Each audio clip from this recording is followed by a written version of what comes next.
मेरे को इस बात से कोई भी फर्क नहीं पड़ता कि अभी तक अकाउंटिंग की तैयारी आपकी कितनी अच्छी है या कितनी खराब।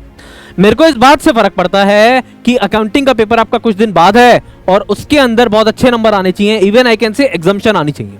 क्योंकि अकाउंटिंग का पेपर अगर हमारा अच्छा जाता है तो बाकी पेपर भी अच्छे जाने के चांसेस है। पहला पेपर है और पहले पेपर में अगर कॉन्फिडेंस आ जाए तो बाकी पेपर अच्छे जाते हैं ऑटोमेटिकली।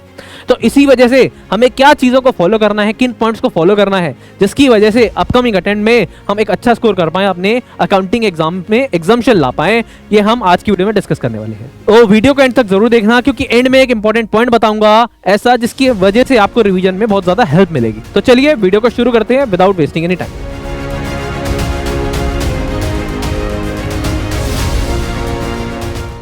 अब जैसा कि आपको पता है अकाउंट्स के अंदर सबसे ज्यादा इंपॉर्टेंट जो है ना वो है अकाउंटिंग स्टैंडर्ड।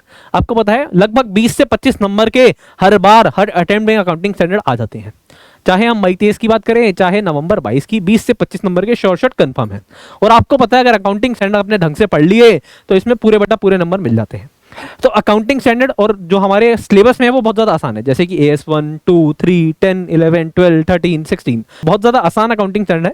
इनको बहुत अच्छे से करना है। सबसे पहले आपको इनके सारे के सारे कंसेप्ट आपको मुंह जवानी याद होने चाहिए, एक एक कंसेप्ट एक एक लाइन याद होनी चाहिए। उसके अलावा सारे के सारे आप क्वेश्चंस राइटिंग में प्रैक्टिस कर चुके हो अकाउंटिंग स्टैंडर्ड के, सबसे ज़्यादा जरूरी ये है। अगर आपने ये कर ली है तो अकाउंटिंग के अंदर 20 से 25 नंबर की जो अकाउंटिंग स्टैंडर्ड है यहाँ पर आपके मार्क्स कंफर्म हो जाते हैं। इसके अलावा हमने इसकी अकाउंटिंग स्टैंडर्ड की प्रेजेंटेशन कैसे करनी है इस पे एक वीडियो बना चुके हैं पहले ही, जिससे अगर आप देख लेते हैं और वो सारे पॉइंट्स फॉलो कर लेते हैं तो इसमें 20 से 25 नंबर शॉर्ट कंफर्म हो जाएंगे। तो वो वीडियो का लिंक डिस्क्रिप्शन में है, वो भी देख लेना। तो यहाँ पर ये 20 से 25 नंबर कंफर्म करने के बाद आपको ये ध्यान रखना है कि अभी जितने भी दिन है इन अकाउंटिंग स्टैंडर्ड को रेगुलर बेसिस पे रिवाइज करना है। अपनी परफेक्ट रिवीजन बुक है तो परफेक्ट रिवीजन से, अगर नोट्स है आपके तो नोट्स से। और परफेक्ट रिवीजन बुक में प्रायोरिटी क्वेश्चन है, सिर्फ वो क्वेश्चन भी रेगुलर पढ़ लिए और कुछ क्वेश्चन राइटिंग में प्रैक्टिस कर लिए तो वहीं से काम बन जाएगा। सबसे पहले आपको करना है ये। उसके बाद आते हैं चैप्टर हमारे investment accounting, insurance claim, hire purchase.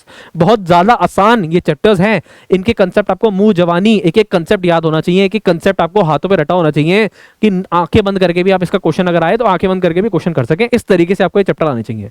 अगर आते हैं तो बहुत अच्छी बात है, नहीं आते हैं तब भी कोई दिक्कत नहीं है। आप सबसे पहले इनको प्रायोरिटी दे लो। अगर आते हैं तो क्या करना है, आते हैं तो जब तक पेपर नहीं हो जाता इसको भी रेगुलर रिवाइज करना है। रेगुलर बेसिस के अंदर ये चारों चैप्टर्स रिवाइज होने चाहिए आपके परफेक्ट रिवीजन बुक से, और उसके अंदर जितने भी प्रायोरिटी क्वेश्चन है उसको रेगुलर बेसिस पे पढ़ो, करो, लिख के हाथ से राइटिंग प्रैक्टिस करो। सिर्फ ये कर लो, आराम से अकाउंटिंग के अंदर 55-60 नंबर यहीं से आ जाते हैं। और बाकी चैप्टर जो कर रखे हैं वो सोने पे सुहागा है।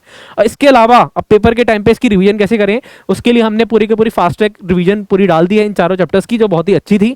आप सब बच्चों को बहुत अच्छी पसंद आएगी। तो फटाफट से जाइए, लिंक डिस्क्रिप्शन में गिवन है, तो फास्ट ट्रैक रिवीजन को देखिए और ये चारों के चारों चैप्टर रिवाइज करिए। इन चारों चैप्टर को जब तक पेपर नहीं हो जाता तब तक रेगुलर बेसिस पे रिवाइज करिए, प्रायोरिटी क्वेश्चन से करिए इसे। डेफिनेटली इस बार का अटेम्प्ट आपका क्लियर होगा और आपको न्यूज़ स्कीम में जाने की कोई जरूरत नहीं पड़ेगी। तो wish you all the best. मिलते हैं नेक्स्ट वीडियो में, तब तक के लिए good bye, all the best, thank you, जय श्री श्याम।